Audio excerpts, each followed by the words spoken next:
Start. वर्ष 2020 में दिल्ली में हुए भीषण दंगों के एक बड़े मामले में आम आदमी पार्टी के पार्षद रहे ताहिर हुसैन और 4 अन्य को इंटेलिजेंस ब्यूरो के कर्मी अंकित शर्मा की हत्या के मामले में दोषी ठहराया जाना यह भी बताता है कि इस दंगे में नेता भी शामिल थे।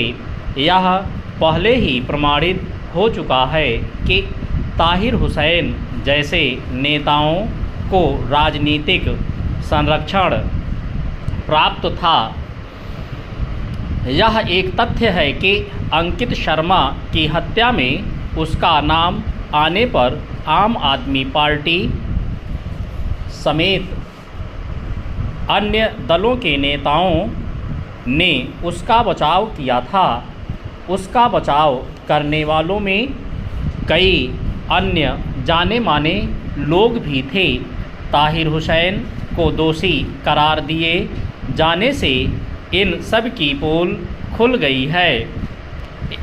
इन लोगों को बताना चाहिए कि वे किस आधार पर ताहिर हुसैन को निर्दोष होने का प्रमाण पत्र दे रहे थे, क्योंकि उसे दोषी करार देने वाली अदालत ने यह स्पष्ट किया है कि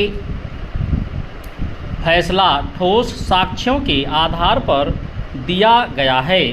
यह एक विडंबना ही है कि कुछ नेता अभी भी ताहिर हुसैन के लिए आंसू बहा रहे हैं। इसे भी विस्मृत नहीं किया जाना चाहिए कि दिल्ली विधानसभा चुनाव में असदुद्दीन ओवैसी ने उसे चुनाव मैदान में उतारा था। यह भी नहीं भूला जाए कि दिल्ली दंगे उस नागरिकता संशोधन कानून का विरोध करने की आड़ में हुए थे, जिस पर जब अमल किया गया तो विरोध की कोई आवाज़ नहीं उठी। उन सब नेताओं को शर्मिंदा होना चाहिए। उन्होंने इस कानून को लेकर देश को गुमराह किया और जिसके चलते दिल्ली में भीषण हिंसा हुई। दिल्ली दंगों में 50 से अधिक लोग मारे गए थे और यह तब भड़का था जब अमेरिकी राष्ट्रपति डोनाल्ड ट्रंप भारत की यात्रा पर थे।